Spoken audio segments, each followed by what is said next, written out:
Justin, you were saying something in the kitchen about Mississippi and children. Humpback. Oh, Mississippi. So life in Mississippi was not easy by any stretch of the word. I was black, I was gay, whether I was a punk, a sissy, a fag, a Oreo, whatever it might have been that day. Sounds like a line from The Color Purple. Doesn't it?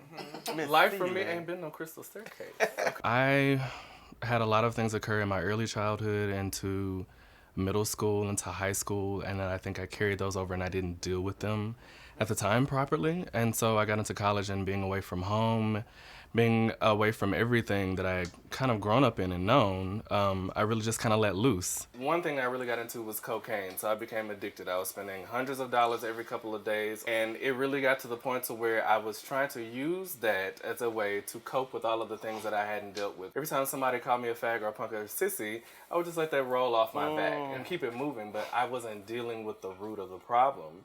So cocaine was helping to numb me, to not feel, and I was trying to put a Band-Aid over this huge problem that just that a Band-Aid simply was not going to fix. How would you name that thing that sort of is the root of addiction? What is that called? I think it varies for different people. Addiction is truly a masking of unresolved issues on a psychological level. Yeah. It's understanding that we wear the mask that grins and lies by Paul Lawrence Dunbar. Because we read. And it's important to just acknowledge that there are always unresolved issues. So whatever the addiction and however it manifests in individuals, it's that individual's ability to recreate this world in which they want to exist. My mind was spinning, and you talked about a lot of unresolved stuff, and it reminded me of when I was a kid, you know, being an orphan child raised in an abusive household, physically and verbally. There were a lot of things that were going on in my life that was just layered on top of layer. And you know, you add the gay stuff, and you know what that feels like in school when you're different. No, I have no clue. Well, being called, you know, all those type of dirty names like fag, sissy, punk, and before I even really knew what that stuff was. And then, you know, finding out at 16 being positive through birth, you know, that was like a hell of a lot. And so it was just a matter of time where I would have a breaking point, and meth became that moment of solace, and you know, and I'm just. You know, it was just crazy things to kind of go through those traumas, and then that became the outlet. It was your comfort. Yeah. Right. And so, Jay, what about you? You trying to get my take? I want it all. Tell me about your struggle, baby. Well, I do have my own woes. For a long time, I was addicted to sex. It was like the thrill of the chase. Ooh. That's changed. Sure. it was the chase. It was logging on to whatever the site was and, you know, sending the sup. But I was addicted to that because I was masking a whole bunch of my own pains. I was molested when I was younger. And it came to where it undermined my own self-value. And so when somebody, you know, winked at me or called me cute in a club or sent me a smiley face on Adam Fathom, that was like, oh my God. The first time happened when I was 7 years old. This man came over. He was a deacon at the church. He was in my room. I was in the bed, and he touched me. It didn't feel right, and it didn't feel bad, but I knew it wasn't good. It was just this funny feeling that I had deep down inside. The next several years, it escalated into many more people and much more happening. And what hurt the most about it was that my mother was just downstairs. I don't think I've ever known what it's like to truly be valued, aside from what happened to me in my childhood. It manifested itself into a very unhealthy kind of outlet. I had to fix something. Something had to change. So I'm just kind of hearing a lot of things about childhood traumas. Can I just get a temperature of the people in the room? Did anybody else experience any type of childhood sexual abuse or childhood abuse? I know I can raise my hand today. Absolutely. Anybody in the room? Not What else? sexually. Absolutely. I mean, But it was some type of childhood abuse. I mean, that's a Some lot. childhood trauma, yeah. Yeah, that's a lot of shit to carry over the course of your life. And I do feel like unless you hit down to the roots, down to where it is, where it lies, lots of us use other things to cope. Yeah. I mean, Blake, we're waiting to hear your tea. Go and lay it on us. What is Come on, it? What Barbara. you struggling Barbara. with? What's your This struggle? is Shirley. So my struggle, which is still maybe constant, is sex and alcohol. When I was in Boston, I used to leave work and middle of the day, afternoon, go to the park and beat some cakes, and then go back to work and maybe have a cute little cocktail. You beat some cakes? Now, Laurel, if you don't stop. Now, Debbie Allen over here. As I was saying, I'd have a drink, have sex, and then go back to work and do what I needed to do with my clients. And then it wasn't until my boss was like, hey, you're not performing up to standard. I'm going to fire you in 2 weeks if you don't get it together, Carol. That combined with friends telling me like, oh, by the way, I'm positive, sort of made me think critically about the fact that you need to make some decisions to, one, not become HIV positive and also walk the walk that you sort of are talking in your day job. But also, this is your good job. Good job. My good job.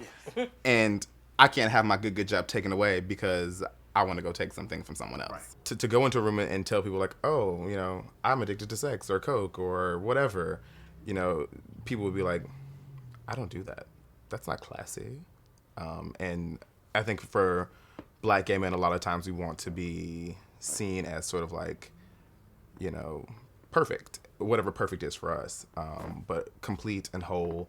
And I think, you know, to tell someone that I'm addicted to any substance would somehow devalue or indicate like a hole that needs to be filled. You know, I think a lot of times we think that because you do X drug or you have a lot of sex, you're missing something and some gap has to be filled, and we don't want to present as if we're missing anything. You have to realize that you have to want something, because what you want is where you're going to go. And that's why I always say, figure out what you want to do and just do that.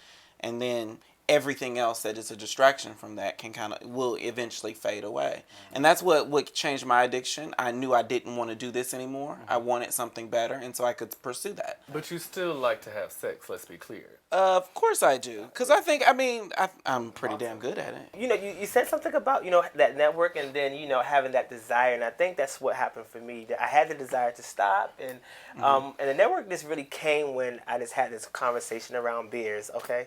Wait, you were an addict having a conversation around beer? Well, I didn't know how to get out of being an addict. And so my friends who I was going to talk about. Knock me off my seat, honey. Right. Friends I was going to talk about helped me through that addiction. I spilled my guts to them, and they connected me to a mutual friend that was dealing with the same addiction. We started going to meetings together, and just building that network of support that I really think came at a really critical time in my life, because my stuff was just spilling over. It was just becoming a terrible time. But let's be clear, I know addiction and substances, you had to have had an oh shit moment. Like, this just really got real. Right? Well, there was a lot of oh shit moments. And I think that with addicts, you know, you got to have that oh shit moment that is just horrible. And I think one that was really horrible for me was just having what I thought was an overdose. And it probably was an overdose. When that happened, it just really clicked to me that I could die. But even when that moment had occurred, I still wanted more, because it's your brain, you know, not really, you know, being functional enough to know, like, dude, this is a problem, dude. So I've been in public health now for almost well over a decade. And you see so many different people in different aspects and different spaces in their lives. And it's always great to learn from people and learn, again, how they've overcome obstacles, and to sort of allow that transference to happen in an organic way, that you can either give mentorship to other people, you can provide references, referrals, you can provide just sort of an acknowledgement that you too can make it, and you too will get through this, and life continues, and it's just a down moment, a moment of despair, and whatever it is, you can work through this. Clearly, all of us have some shit we dealing with. Every day, if you could, you know, sort of talk to other people who are dealing with addictions or substances, whatever they might be, give them 3-4 words, 5 if you're loquacious. What would those 3-4 words be? That's that. Right after I Googled loquacious. I would say it goes on. I'd say always push through. Push their hair in a pin, yes. Pin it up. You are a And start mess. pushing. But, you know, for those who just go into recovery, just, you know, take it one day at a time. Yeah, I'm thinking grace under fire, because it's difficult, and even once you're sort of out, just maintaining like your own sense of dignity. Yes, ballerina. Yes, ballerina. Mine would be still working on it. I think that every step you have to, it's okay to acknowledge that you're still in process, that you're still working. Yeah. Well, we acknowledge that we are still waiting and still working on it, and here's still working on life. Cheers. Still working on it. Still working on it.